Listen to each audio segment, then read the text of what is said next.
All right, everyone, welcome back to another day in the Painting Realms. How you doing, Bill? Good, how are you? I'm excited for today. This is gonna be great.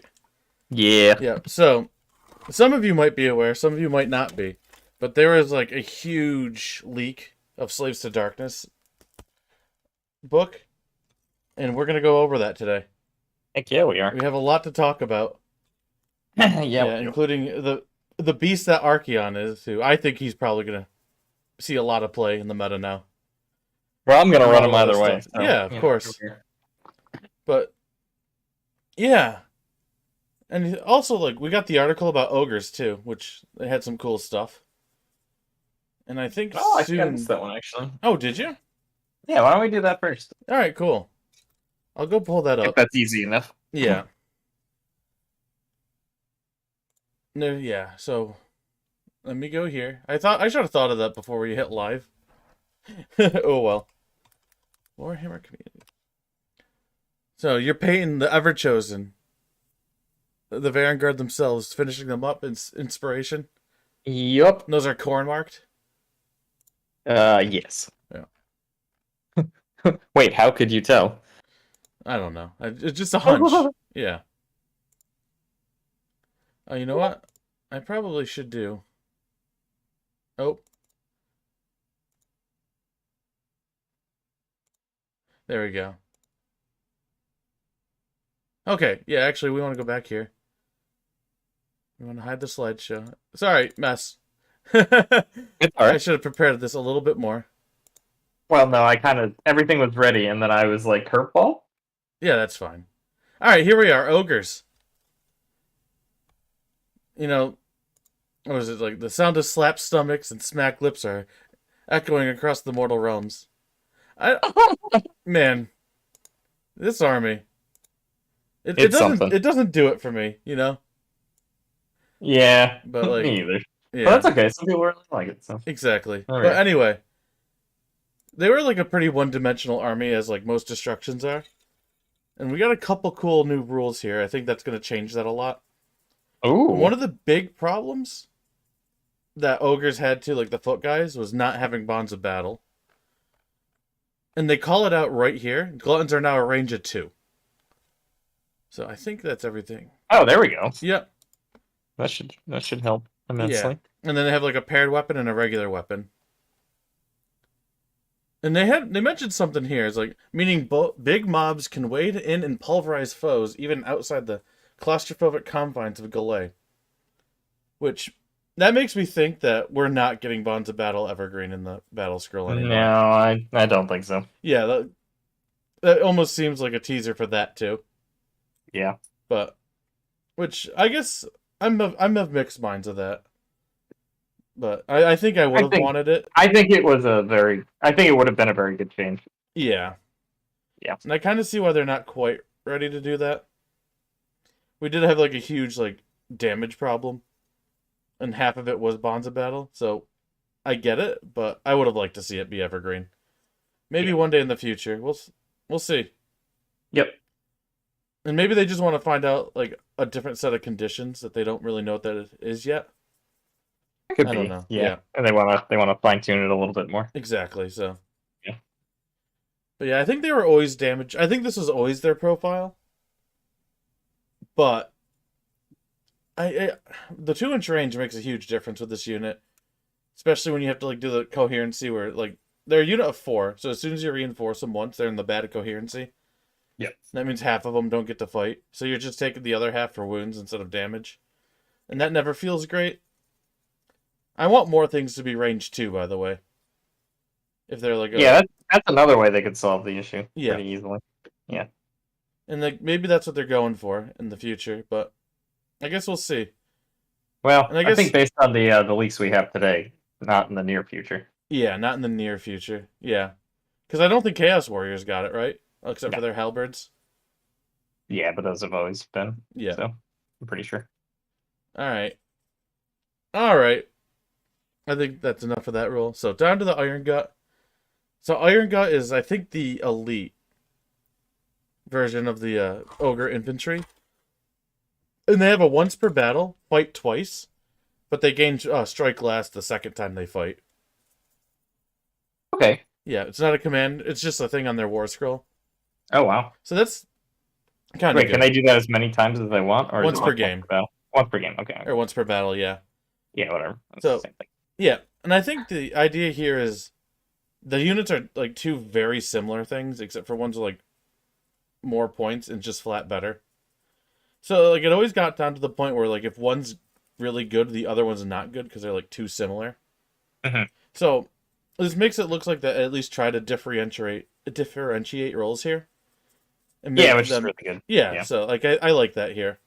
Yep. And I don't think anybody dislikes second combat. No, second combats are Yeah. usually pretty good. And we said a lot of times on the show that we think they're going away, and then they just introduced a new one. Yeah, they just keep bringing them back. Yeah, so I'm not sure. Yeah, well, And like I like it on like one specific unit rather than allegiance abilities too. Makes me wonder what they're gonna do with Flesh Eater Courts, huh? yeah, Because that's like their identity, right? yeah, or maybe it'll just stay. Maybe they're not Yeah. really trying to get away from it. I don't know. Yeah. I guess we'll see in the future, but I like that rule for them. That's gonna be fun. Mhm. Mornfang are like the little cat things, and they're just very cheap as their benefit. But they got a new rule called Line Breaker, which is subtract 1 from wounds for hit rolls with missile weapons. In addition, if somebody unleashes Hell them, they only hit on 6s instead of just -1 to hit. So it turns the Unleash Hell into a 40k snapshot. Oh, okay. Yeah. Which is cool because like these are your chaff things that you're going to be wanting to charge in anyway to absorb the Overwatch. Right. Yeah. Yeah, and then you get rid of it Yeah. essentially. Yeah, Mhm. that's cool. So it's like a little bit more of a defined role there because like now you can have it for multiple phases instead of just like one. Because Yeah. they're probably going to get deleted with Unleash Hell. Yeah, now they probably don't. No, they Yeah. don't. Yeah. So, again, cool stuff.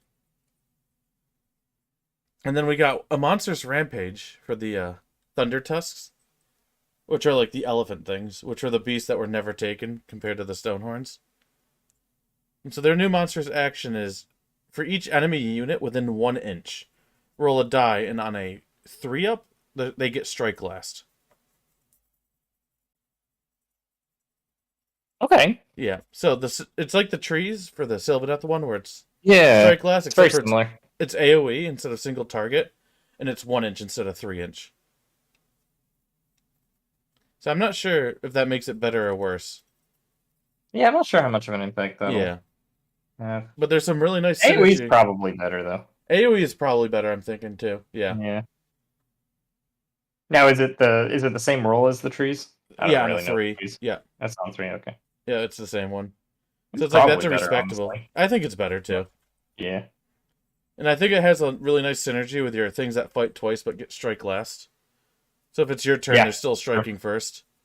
It's gonna be interesting when it's gonna be interesting when people actually have to take turns in the fight last phase. Yeah. Or is fight last like one person goes, the other person goes, or do they just keep the same rules?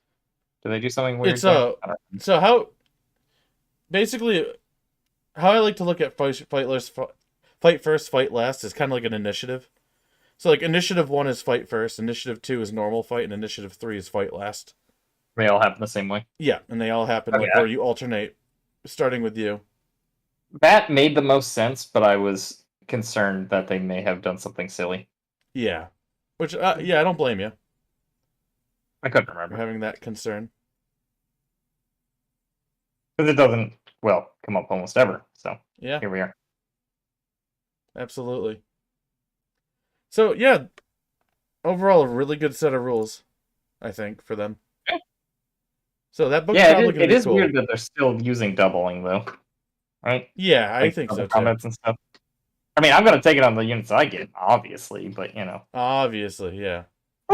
Yeah, you're jumping the gun a little bit.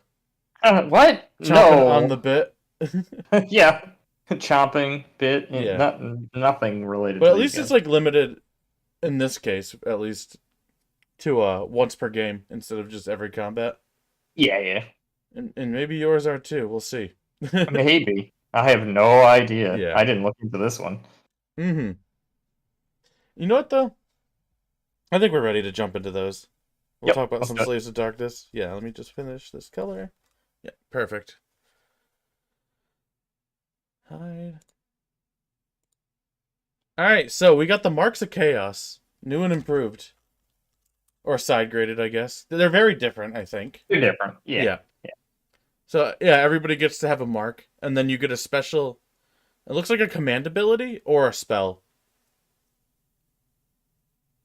Yeah. So, Yeah. Yeah.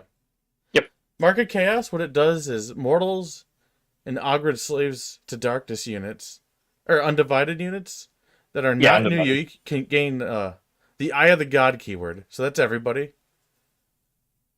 Or all your heroes get it instead of a handful of them. And what Eye of the God does is, so we still have that table where it's like, you roll 2d6 and you get a different effect, and on like double ones you become a spawn, and 12s you become a demon prince. Note that that does say unit, not hero. Yes. Yeah. Okay. Because your normal units can get this table now. Yeah. Okay. I guess we'll dive into that more in the next slide. Yep. But that's I didn't really notice. that's on a note. Yeah. Yep. Yep. Your normal stuff can get it. I noticed it changed a bit, and I had a comment there too, but it also gives you +1 to wound versus heroes and monsters, I think, right? Oh no, that's the command ability. Okay. So yeah, you can reroll one of the dice for the the Eye of the Gods table, and then the command ability is you get to add 1 to wounds for melee weapons that target enemy hero or monsters. Yeah, so they kind of went all in on the Eye of the Gods table here. Yeah. For this one. What did it used to be? Do you remember? I think it used to only be if a hero killed another hero. I mean, what's the mark of Undivided do? Oh, Mark Undivided used to be a 12-inch aura of don't take battle shock tests, and if you were within 12 of a hero, 6 up, feel no pain. Okay. So this one changed. This one changed wildly. Wildly, yeah. The +1 to wound probably matters a lot more than those two. Yeah, probably. Yeah, and then the passive just seems kind of. We'll get into that a little more when we get to the Eye of the Gods table, but I'm not a huge fan of this one yet. Yeah, I think they made this one way better. Actually, I kind of am. I'm excited to try this out. All right, yeah, I can't wait to hear it when we get there. Yeah. But like I think I think it's way better actually. Just the wounds isn't enough. I just think the passive is not amazing, but I could be wrong.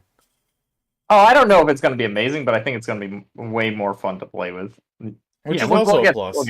Yeah. Yeah. Okay, Mark of Khorne. Alright, add 1 to the attack characteristics for melee weapons used by Khorne Slaves of Darkness units. They made a charge in the same turn. And then heroes can issue the following command. So after the charge on a 2-up D3 mortal wounds. So basically gives everyone the give anyone that's charging the cavalry charge ability that a lot of heroes have. Yeah. And not some other units. Yeah. And then the +1 attack on a charge. Mm-hmm. That's not bad. That's like it's definitely a powerful ability, especially in like a horde kind of thing. Yeah. We didn't get the Marauder War Scroll, unfortunately. Because I feel like so I don't know how good those will be marked. Yeah. Khorne Marauders would probably be sick because that's like a lot of attacks. But like warriors too. Or even if you have something with like that's like 2 damage Rend 2, getting another one of those is probably sick.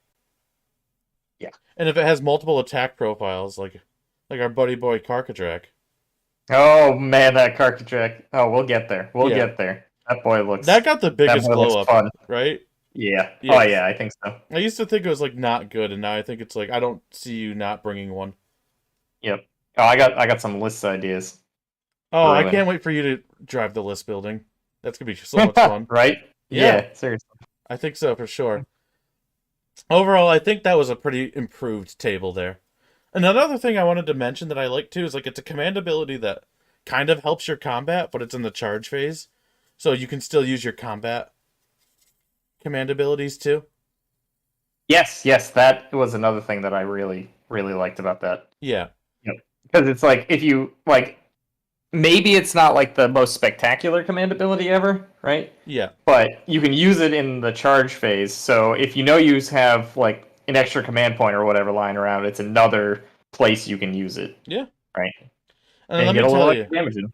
if you're lucky enough to get a turn 1 charge, you usually don't have your command abilities left anymore. Or you usually not what am I trying to say? You usually have command points that go unused at the end of turn 1. Yeah. And if you have some like extra fast chargy thing that can get in there and spend these, like that's kind of nice.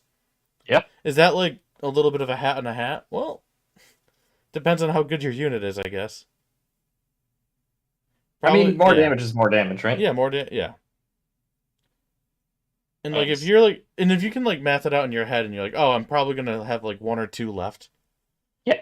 Like this might get there. Yeah, like if you like, well, we have a lot of uses for heroic actions, I think, in this book now, Which is awesome. beyond the normal. But if you're just like getting command point, like you go. Yeah. Like Karkadrak gets a command point for himself and uses it to do that. I Mm-hmm. mean, that seems fine enough. I think so too. And also if like you have a monster hero that's charging in, it can do this and stomp and it's arcane bolt. Yep. So it's like Well, 3v3. you can't arcane bolt Oh, yeah, cuz it's corn. Yeah. because it's corn. Yeah. Never mind. Dude, I have a certain sub faction in mind that I'm like so in love with. I know you do. Yeah. I do Well, too, but not that one. I have 2 that I think are exceptional and then 4 that I think are good in this book. And that's all of them. Yeah. Which is like that's awesome, right? Yeah, yeah. That's where we want to be. Yeah. All right. Marcus Zinch. This one got probably the least glow up because I think it was like the reroll ones to save that was extremely good. Yeah. So now they But got it's different. a 6-up spell ignore. So even that's worse, but it's probably fine. It's okay. Yeah, it's nothing special though, I Yeah. don't think. And I love this. Instead of a command ability, they got a spell, which Yeah. is very flavorful. Yep. So it's casting value 6, range of 9. Pick one friendly Slaves to Darkness Zinch unit visible to the caster. Remove it from the battlefield and set it up again within a range of the caster, more than 9 from an enemy unit. There's so much you can do with that. Oh yeah. Absolutely. Because you can move after that. Yep. It doesn't say you can't move. And so if you're like a decently fast hero, outside of 9, move like 8. That one might get errated. They usually do that with those. They usually Yeah. forget to put it and then like change it. I bet you it's gonna say can't move this turn, but we'll see. I think you're right, but the only thing that's giving me pause to that is that it's a wholly within 9-inch range. Oh, that's true of the guy himself. Yeah. I mean, that's And it's like pretty limited on what units you can do it. okay. You're right because you have to already be in the spot to do it, right? Yeah. Because you're not like moving up, casting it. Yeah, Yeah, exactly. weird like that. Like the range is You short. have to be there. Yeah. Yeah, that's true. All right, yeah, maybe that's intended then. It's probably just a way better escape mechanism than an aggressive mechanism. Yeah, probably. Yeah, because it's like a But 9-inch obviously- move. Yeah. Brain immediately goes to how can we make this a weird aggressive thing. yeah. instead. But honestly, like, if it can do both, then it's just that much better, right? Oh, yeah, absolutely. Yeah, then It's definitely a good escape mechanism, though. Yeah. Yeah, it's obviously a good escape mechanism, and I'm pretty sure the way it's worded right now, you're gonna see like a Chaos Sorcerer on a Mana Core with like some killy artifacts running in, like Flaming Weapon, and then this will just get it that much closer to where it needs to be. Mm-hmm. I don't know. We'll see. Or does see how it that have one to be in range of an enemy? Too? No. So like, I don't know. Casting value 6, just add 9 to movement too. I don't see how that's yeah. ever gonna be bad. Well, it's not straight add 9 to movement, right? It's a teleport within 9. Because you have to teleport within 9 of. Yeah. Yeah. So I think it's going to be a really powerful repositioning tool, where I you think like so. put your guys, around objectives, and then you pick which one you want to go for on the turn based on the situation, and then Hmm. teleport your stronger guys over there. Yeah, I feel like I'm using Zinch if I was to play this army in every army I built. I just think Hmm. that tool is so powerful. And like Oh so yeah, right up my absolutely. alley too as a player. Yep. But yeah. Alright, anyway, moving on. Mark and Nurgle. Subtract one from wound rolls with melee weapons that target Slaves to Darkness Nurgle units. Very good. Yep. And then the command. At the start of the command phase combat phase. Yada yada. After this unit fights for the first time in the phase, roll a dice for each enemy unit within 3 inches, and on the 3 up they suffer D3 mortal wounds. I think that almost always gets you more leverage than all out attack. I think it does. I think it does, Well, I yeah. think it depends. I think it depends. I think it depends on what kind of units you're using. Yeah. I guess your horde units it wouldn't, right? Yeah. Yeah, the horde units that have a lower to hit Yeah. are going to get Hmm. significantly better. And I Yeah, I gotta don't know. I gotta tell you though, -1 to wound. Like after playing Nighthaunt and Soulblight for so much, like that ability is so much better than you think. Oh, it's very good. Yeah, Because I absolutely. can't tell you how many times I'm like normally just dead to something, and then I see that it's a wound of 4. Yeah, and it's like, oops, wound of 5. Yeah, and then it doesn't. Yeah, It does like nothing. like I had a tournament game with Nighthaunt, and they had the Pennant of the Fell Wind, and I got charged my Lonely Hero by 30 Witch Elves with Mind Razor, right? Hmm. So there's like 60 attacks, or 70 attacks, or geez, 3 times 30 is 90. 90 attacks coming in, and the thing did 2 damage. My God. Yeah. And it's like, okay, I'm glad I have the next turn because I am punishing the fuck out of this. Oh yeah, right. And like, I don't, and that's probably like some luck of the roll too, but so they're all hitting on like 3s at this point. So you drop like, so it goes down to 60 and then it's wounding on 5s. Wounding on 5s is just Yeah, so like order a third of 5s them is get like through. horrendous. Yeah. Yeah. And then yeah. So turning 90 attacks into 20 attacks, no matter what your save is, that's substantial. And it's just free. Yeah. Like you don't need to be within range of a unit. It's not an artifact. It's just like a passive. Yeah. Yeah, so Zeech and Nurgle so far are like my favorites, but honestly, like the attack power from Korn is not deniable either. Like these are all very, very good. Yeah. The maybe the undivided one isn't that good, but Yeah, I we'll guess we gotta we'll like analyze the Eyes of the God table a little bit soon. yeah, Yeah. yeah. And then the last one, Marcus Slanesh. Add 1 to run in charge rolls for this unit. In addition, uh, they can issue this command ability, and that lets them run and charge.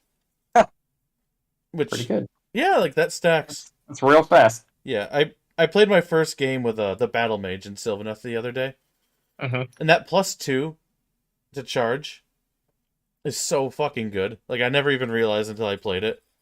Oh yeah, Like absolutely. like how much that changes everything. Like especially in Hmm. your like foot army where you're pretty slow.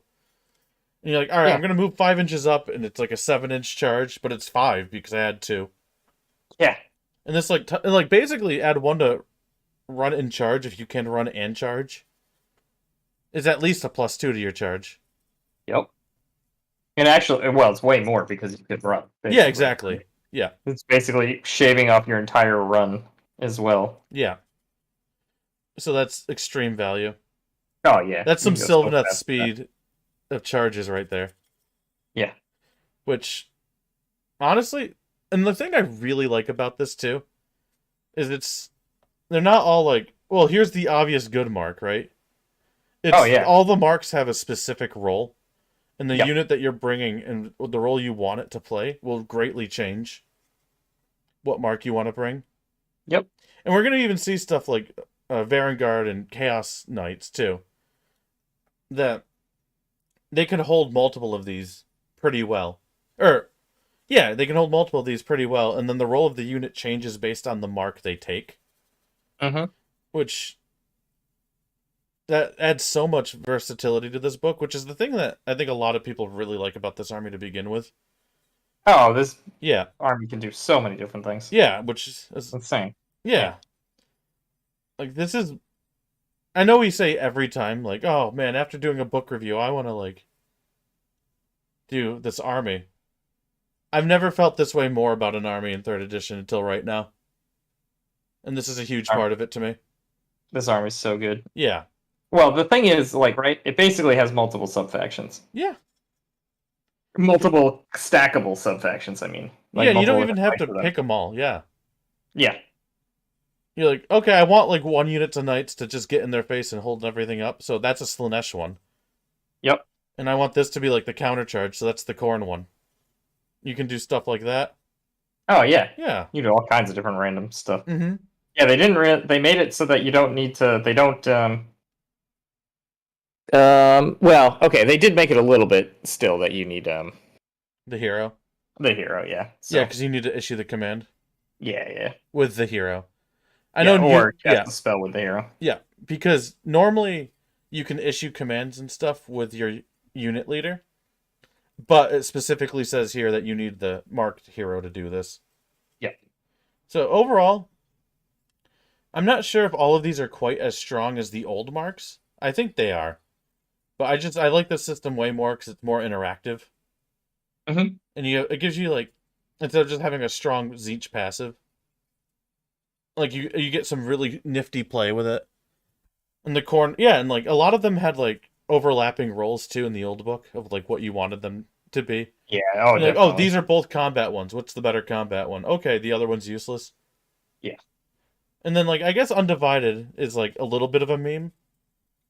But like I don't Oh, know probably. other role you give it. And I think that's kind of fine too, because I think people are gonna love, especially casually, playing with the Eye of the God table.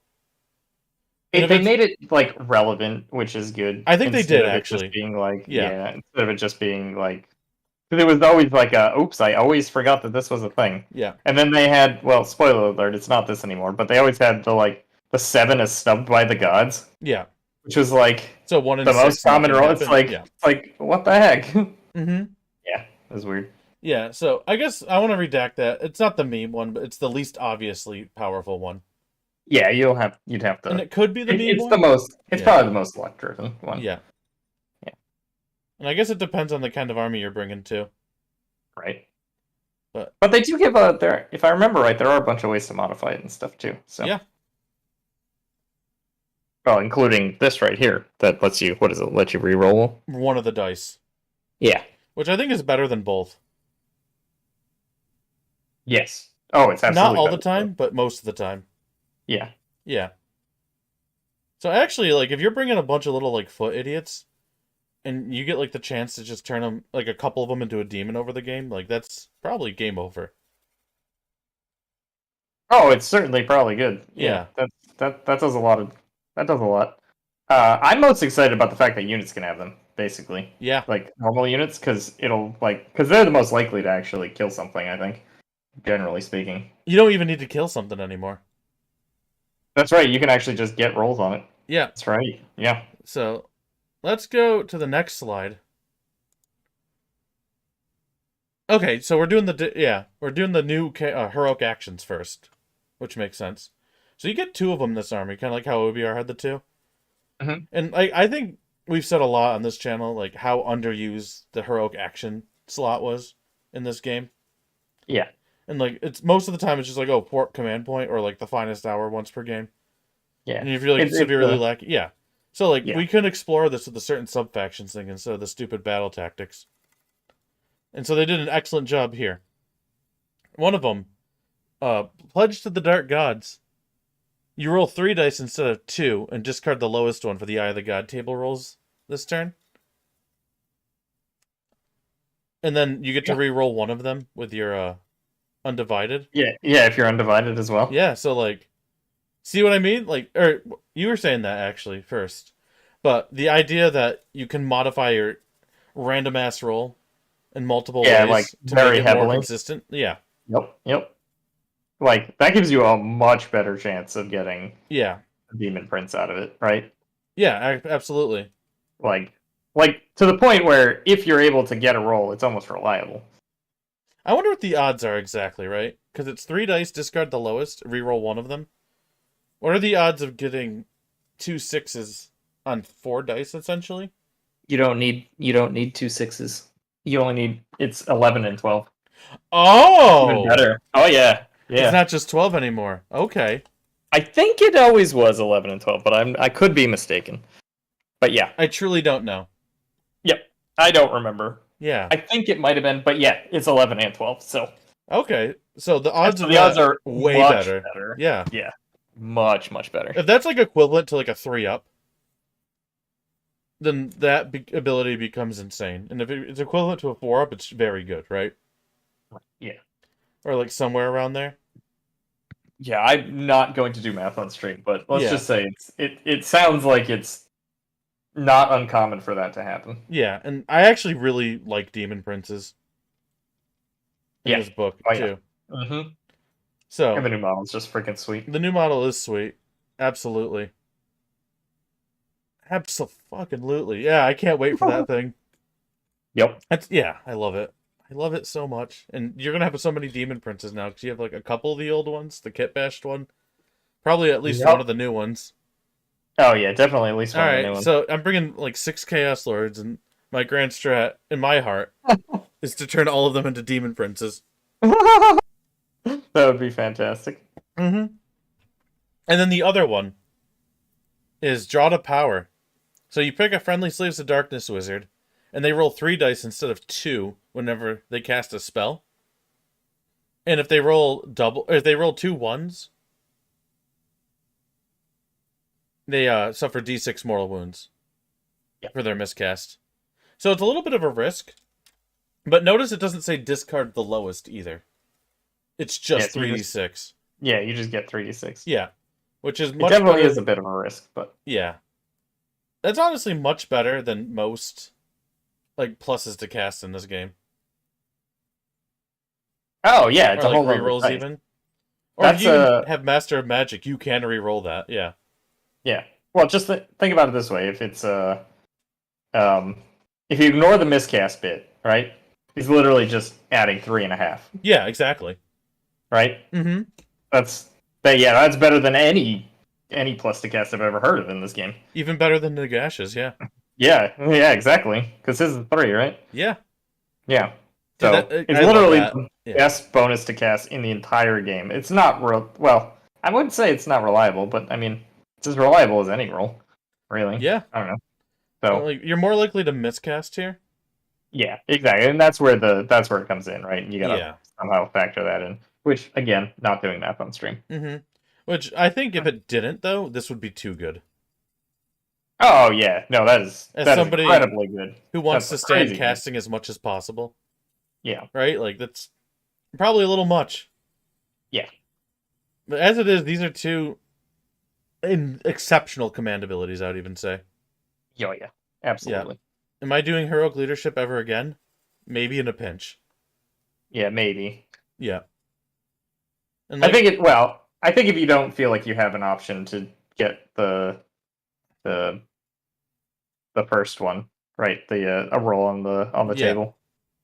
You might do it, but Mm-hmm. depends on how many wizards you bring as well. Yeah, but like, I just think every single turn is going to be engaging in the heroic action phase here. Yeah, like you're actually going to be thinking about it. Yeah, and as like, opposed to just like, oh yeah, that's right, I got to do one of those. yeah, and even Yeah. like different than the OBR, because the OBR have 2, right? And it's just like one of them is their spells uncounterable, and one of them is like they can issue RDP for free forever. Mhm. And like the majority of my games, on my turn I just get the uncounterable, and on their turn I get the free RDP. Right. So it's not even an interesting choice there. But here I think Yeah. it's gonna be. Yep. So I agree. very happy with these. And then Eye of the Gods. So at the end of each phase, for each enemy, hero, or monster destroyed by friendly Slaves of Darkness units, with the Eye of the God keyword, including those destroyed by an ability or a spell used by the Slaves of Darkness unit, Make one roll on the Eye of the Gods table for the Slaves of Darkness unit and apply the effect of the result. In addition, if you gain control on an objective previously controlled by an opponent, make one roll the Eye of the God table for each friendly Slaves of Darkness unit with the Eye of the Gods keyword consists that it's contesting. Okay. Yep. So these are normally like your foot heroes or your heroes on a mount. Yes. Yeah. And then I think Undivided, you said the unit gets it? Yep. All right. Yes, they do. So when rolling on the Eye of the Gods table, roll 2d6 for Slaves to Darkness heroes. For all other units, roll 1 die and add 2 to the score, ignoring or giving a score between 3 and 8. Oh. Yep. Okay. Yeah. So that's actually pretty huge. Yeah. You can Okay. you can roll a lot on this table. Yeah. Because I had actually forgotten about the little bit about taking control of an objective, and that's a pretty big deal too. That changes it entirely to me. Oh yeah, Because absolutely. before it was like this never happened because you're never killing anything with the foot hero. Right. You're taking objectives all the time in this game. That's how you Yeah. play the game. Yep. Frankly. Yeah. So like the foot heroes can become demon princes. Yeah, this went from a thing that like you see maybe once every 5 games to like, okay, now How many am I going to get this time? yeah. Yeah. How many am I going to get per turn, even? Yeah, and this might be one of the most slept on things in the book when it comes out too. I know I'm going to run it. Yeah. I'm going to try that Undivided stuff out. Honestly, yeah. Honestly, I've been painting up that army. We're gonna give them a go. Yeah. Let's talk about what the things are too. So the ranges for the units is 3 to 5, right? 3 to 8.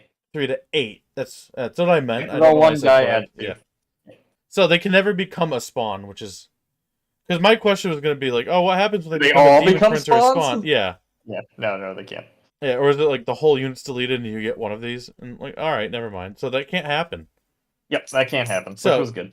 The They didn't snubbed to the use that. gods moved from a 7 to a 3. Yes. So that's Thank huge God. too. Yeah. Which Yeah. I don't know why it was ever a 7 to be honest, but here we are. Nope, I have no idea. So that's awesome. Yep. Yeah, which basically snub to the gods is no effect. And then on 4, you heal D3 wounds allocated. Doesn't suck. Still. I Right. mean, you're gonna run knights and stuff, Yeah. and you're undivided, and if you heal them, that's cool. And if you heal a hero, that's good. Yeah. It's a free right? heroic recovery. Exactly. Yeah. I don't hate it. It's like not bad, and that's one of the bottom tier ones. Yeah. The Yeah. reason why it's the bottom tier, I think, is because there's gonna be some situations where it actually does nothing. Yeah. Which is Yeah. Okay. that'll happen. Yeah. And that's okay. Yep. On a 5, next time this unit is affected by a spell cast by an enemy unit, on a 2-up, they ignore it. And it can't be like That's gonna take a little bit of what am I bookkeeping. trying to say? Bookkeeping, yeah. Yeah. Which is a little annoying. Especially considering they don't just automatically do it, so it's like Yeah. it's a whole thing. But still a good effect though. I think you can make a cool little like bubble counter. And just put like, oh, yeah, here's the shield. And then you pop. Yeah, I don't know. I think Oh, in yeah. fact, yeah.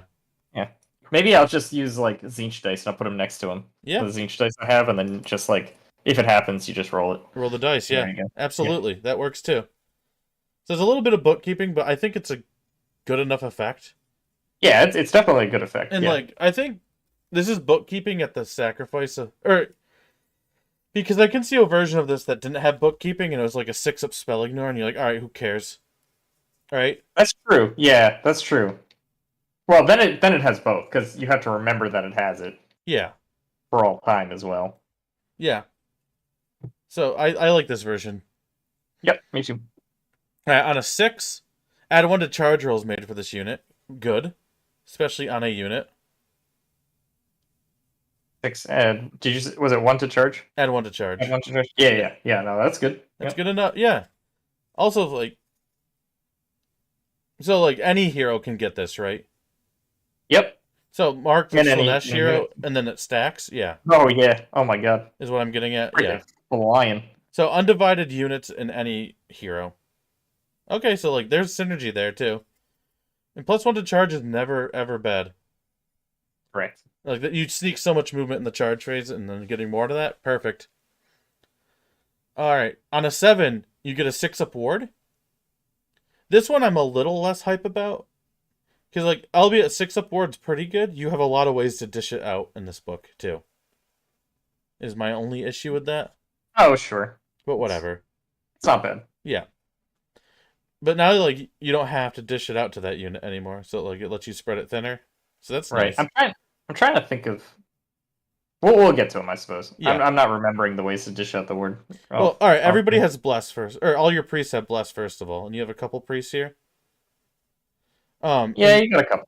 And actually, this is a big hit to the book too. Is the oracular vision was changed to +1 save to a 6-up Oh, ward. that's right. Yeah. Yeah. And then That's your right, I war forgot about shrine that. is an aura of a 6-up ward too. Oh, okay. I must have missed that when I was reading that. Yeah, War so scroll. it's There we not go. bad. But yeah, there's They a lot have of ways. this effect. Yeah, there's a lot of ways to do it, but honestly, also like another thing too is like if it's an aura, you're probably thinking like, oh, I never need this, but that lets you have like that gives you the agency to move the thing out of the aura and not lose anything to it, Right. which is actually pretty good in itself. It's just like the other stuff are effects that, actually are probably there. Because you can just counter a spell, you can heal a unit. Yeah, actually, this is good. I changed my mind. This is good. I think it is. Yeah. It's certainly good enough, I think, to... It's like, yeah, there's gonna be a lot of... I think what you need with this is, hopefully it comes in the box with, like, its own set of tokens, where you just get a token for each one of these. Like the Night Haunt did. Where they had like did the Night Hunt? Yeah, they had a ton of I think they give you like 10 of each wave of terror effect. Yeah, that something like that would be With the perfect book? for the Yeah. bookkeeping. Yeah. And Yep. if they do that, I have no problem with it. Yep. I'll just have to remember to bring those all the time, but that's okay. Yeah. Put them in your dice bag. Exactly. Yep. On an 8, improve the rend characteristic of that unit's weapons by 1. All right, Now we're that's the getting king. spicy ones. Yeah. Now we're getting spicy ones. Mhm. Which one's that one called? Is that Slaughter Slaughter and Yeah. strength. Yep. You know why I like this one so much? Because it sounds corn. Because of the next one. Because of the next one. Yes. So those are all the ones that the undivided units can receive. Yes. But overall, And, that's yeah, a that- very good slew of abilities. That's not game changing, but they're free. Yep. And an 8 is like kind of likely, is like way more likely with the heroes too. Yeah. And getting to, yeah, there's so many ways to like modify these dice rolls and everything that, Yeah, you reroll Yeah. one of the dice. So in your unit, you get a d6 plus 2 reroll. D6. Plus 2 reroll. Because didn't you say the units that get it with Yeah. marked? Yeah. Yeah. Okay. So you roll on the table and then you can roll again. Yeah. Yeah. So yeah, that's not a bad odd either for any of these. No. And I don't think any of them are useless either, so that's great. I mean, the 3 is by definition useless, but Alright, of yeah. the ones they were trying to make useful, yeah. Mm-hmm. But honestly, like on a 2-up, get an effect, re-rolling. Like that's some pretty good odds. Yeah.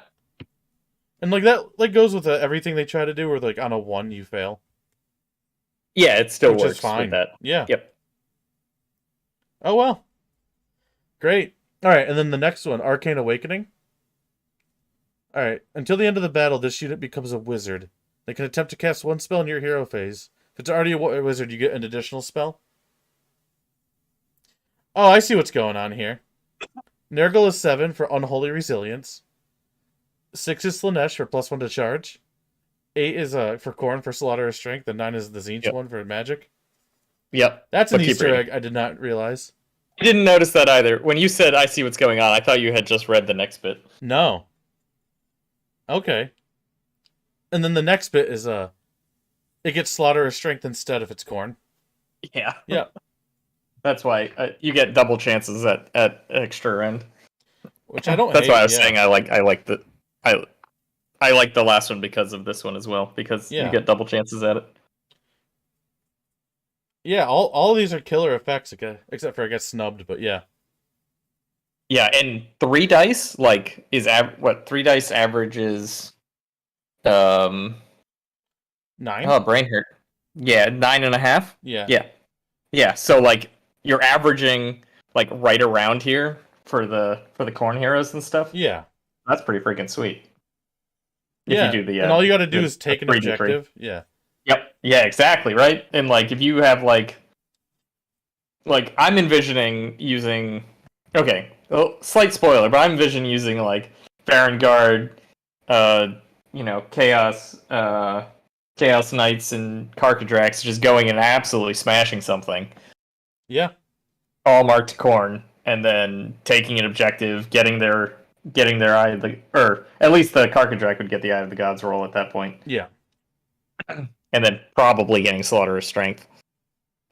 And Which, another thing that to doesn't note suck. too is it's the end of each phase where any of this shit happens, right? Yep.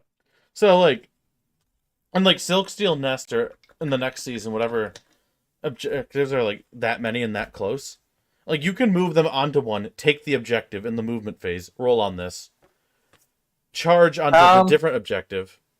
You only take objectives at the end of the turn, right? No, at the end of each phase.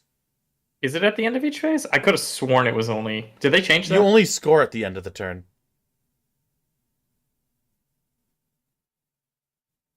That doesn't sound right. Are you sure? So the last not- tournament I did, so- we played like that. Okay. And maybe it changed, or maybe someone was lying to me. But I remember being in a tournament, and the one tournament I played in, Yeah. and I moved off of my objectives. So they had already gone through the hero phase of my turn. I moved off the objectives, and he's like, you don't control those. Because you gain control at the end of the turn. And that was in second edition, right? Yeah. So maybe So it that's what I'm changed in saying, if third? it changed. Okay. I need to read into that then. Okay. And that's weird wording for the end of each phase in which you gain control of an objective then. That's true. Maybe that's just like in case there was Oh, I guess it's in each Away. phase if you kill an enemy hero or monster. Or, in addition, you gain control of an objective previously controlled by an opponent. Okay, I gotta reread the scoring of objectives to make odds or ends of that. okay. Yeah. But, like, alright, in this hypothetical I'm talking about, like, let's say it does work the way I thought it did. yeah. Sure. You Sure. can you could trigger this multiple times a turn. yeah. that's Yeah. all I'm Which would saying, be really which- cool. Yep. So Sorry to just No, that's nosedive in a important different too. direction there. Yeah. Yeah. But I like that. We're not even done with this. No. Yeah. On a 10 you get a 5 up ward. Okay. That talked about- doesn't suck. Yeah, and that used to be a relic that they banned. Or nerfed, Yeah. rather. Yeah. Yeah. I mean, you don't have it all the time, right? You actually have to do something to get Sure. it. But Yeah. yeah. But it's not hard to roll a 10 on 3 dice, No. rerolling one Now, of them. Now, there's a definite problem with this whole table, right? First, Sure. you do have to activate it, right? Yep. And second, it's not reliable which bonus you're getting. Correct. You can't Right. plan for it. So you can't plan for it. Exactly, right? So it's kind of like, it's a really like, I'm going to try to trigger this as much as I can and get as many bonuses as I can. Yeah. But you know But- what I like about it though too? It's not like you can plan on doing some degenerate thing with it. Or some very powerful thing, but it also encourages you to play the game. Right. Which a lot of things don't all the time. Yeah, which is kind of weird. Yep. so It like definitely encourages you to play the game. yeah. So like you want to get like I think you're sleeping on this army if you're not trying to roll this at least once a turn. Once a battle Right. round. Yeah. And because you're gonna accrue so much value if you can do that. Oh, And yeah. It's not like consistent, so you can't like make a game plan of like I want this ability, then this ability. So it's just value propositions. It's like they found a way to add draw a card into this game, is what it feels like. Yeah, basically. Yeah. Yeah. Which is cool. Yeah. And then the last one on an 11 and 12, it becomes a demon lord. Or demon prince. Yep, sure does. Yeah. That's pretty good. I don't think that needs. Yeah. Yeah. And I think it gains the mark it already had, right? And And I stuff think like that it is keeps all its wording there. previous rolls, I'm imagining. It doesn't say. And it keeps the command trait and artifacts too. Oh yeah, that's right. Yeah, which that is I actually thought was pretty really big. cool. Yeah. Yep. Which is funny that demons and mortals have different artifacts and command traits. So you can have like a very unique demon if you Yeah, create you can one. have a very unique demon that if it becomes one. Yep. Yeah, there's just Yeah, so I think much that is flavor so here. cool. But I think Oh yeah, right. I don't know. I think just adding the word when you can gain control of an objective an opponent had, like that sentence, I Right. think just brought so much life to this that it turned it from Yeah. like a I don't really care about this. It'll be nice if I get it to like, okay, I'm planning my game around this. I mean, it was even worse for me. Yeah, It was like not even nice if I get it. It's like I know I'm going to forget it, and I'm gonna feel bad about it later, yeah. right? When I finally remember that it Hmm. was a thing. And now it's like, oh yeah, I'm rolling on this table, and I'm rolling a lot Yeah. on this table. It's like kind of book defining and not a power way either, which is cool. Yep. It's just like it just encourages a play pattern that's I think positive to the game. Yeah. Like it forces you to play the game. Which I guess And I- on one hand, like it forces you to be the aggressor in a lot of situations where you don't necessarily want to be. Mhm. Which But I mean, like that Yeah, also, like it's if fine. you want to be rolling on the table, right? Like yeah. then you're going to plan around that and build your list to be aggressive. Yeah, and that's flavorful too, because your demon god doesn't care about your like life, right? Now, So you're gonna be cagey and he's gonna be like, what are you doing, asshole? get in there. Yeah, exactly. So Yeah. it's an incentive structure for playing the game. Yep. I like that. And they're like conquerors, right? They're like Yeah. the dread conquerors type of deal, right? Yeah. You don't have to be And aggressive with your whole army, right? Right. Yeah, you just want to be Yeah, you just want to aggressive always try to enough. get something. Yeah. Yeah. Yeah, and like yeah, And, in like- the lore they're going forward and taking everything. You're right. So this encourages Exactly. that too. Yeah. Yeah. And like it also like will make an opponent think twice about like reaching out and stealing your objectives. Because then it's like, hoo, Yeah. I'm gonna go take that back. Especially if I'm running like a like I'm actually really excited to try an undivided army Me too. now. Yeah, Because, I'm excited like- to see how that goes. Yeah, because it's like I want all my units to have like the Eye of the God stuff, and man, can you imagine Yeah. anytime you actually get the 6 on the unit, and they just all get an additional rend for no reason for the rest Yeah, of the for the rest of the fight? game. Yeah. Like, oh my god, Mm-hmm. that's gonna be awesome. Yeah, no, I'm very excited to try all that out. Also, the way that's worded too, it's like a couple units can double fight. So if you kill a hero or a monster in your first combat, you get the roll, and if you get the rend, you can just do it again. That's With at the the end rend. of the phase, right?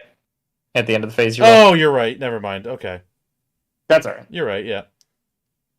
Yeah, and like actually, I feel like there's so many times where I'm like, oh, you could do this like wonky thing that clearly wasn't intended, and you're like, oh yeah, they covered that you can't. So like, it's fair too. Yep.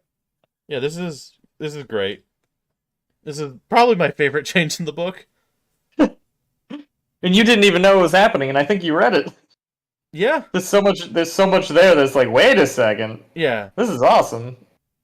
Yeah, like compared to the old one where I actively hated it, yeah. like this one is just like, oh wait, no, this is yes, there'll be bookkeeping, but like I love this concept. Honestly, though, every army has bookkeeping, right? Yeah, they all do. Yeah. I feel like this is a little more than your average bookkeeping, but I don't think it's like- egregious, right? it's as long as they give me tokens. How does this Just give me compare to like tokens, it'll the be fine. Lumineth with their little pennies, right? Yeah.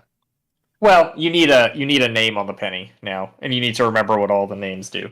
Okay, Right. so this might be the most bookkeeping then.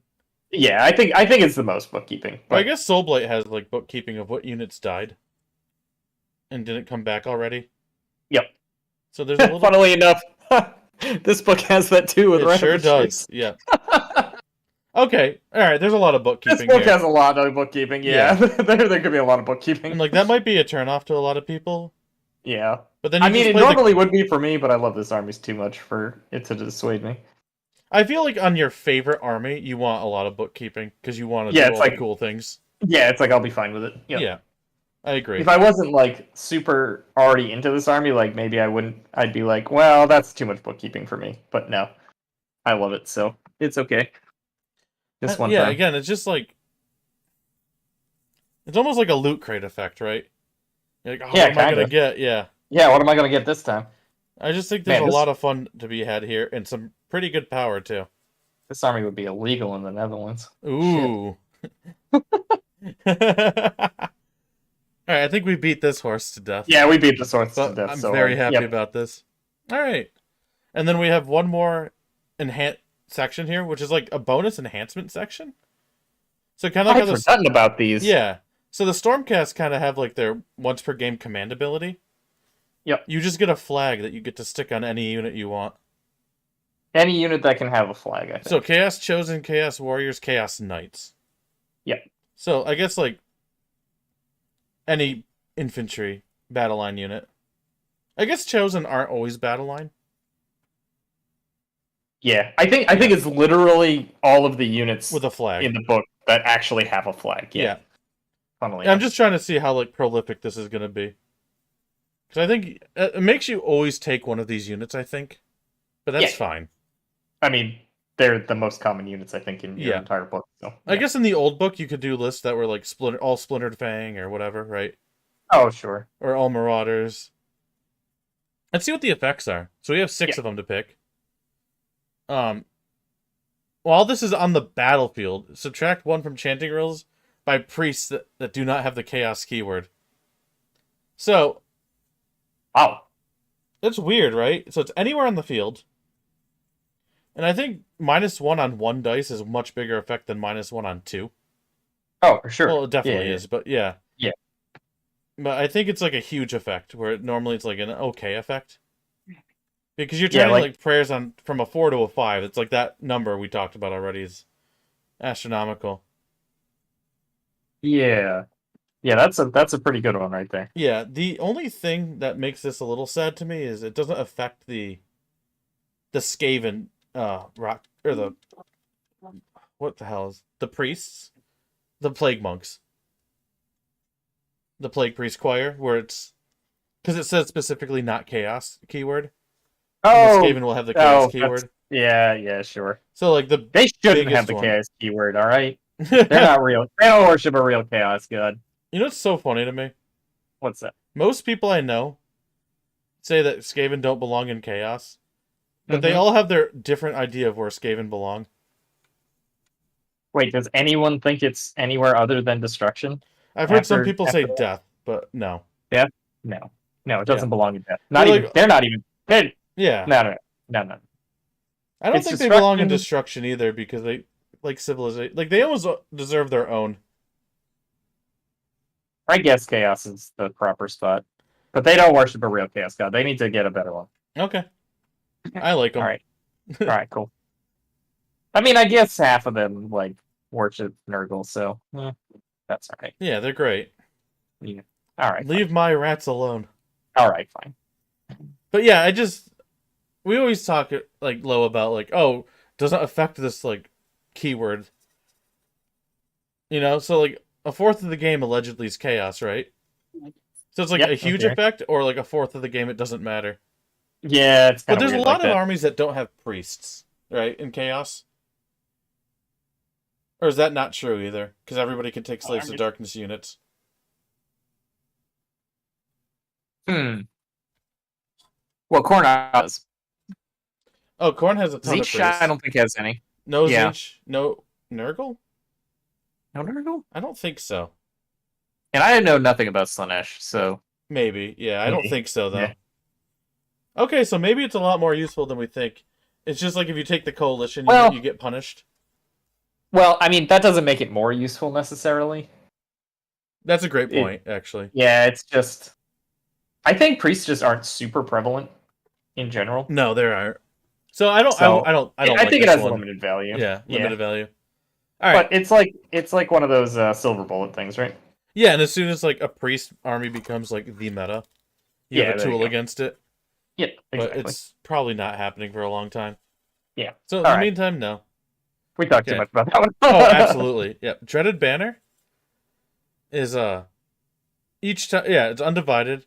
And each time this unit rolls on the Eye of the God table, you can roll 2 dice instead of 1 and pick one to be used as your roll. So in your undivided list you're talking about, Oh yeah, that's right. yeah, you get even more.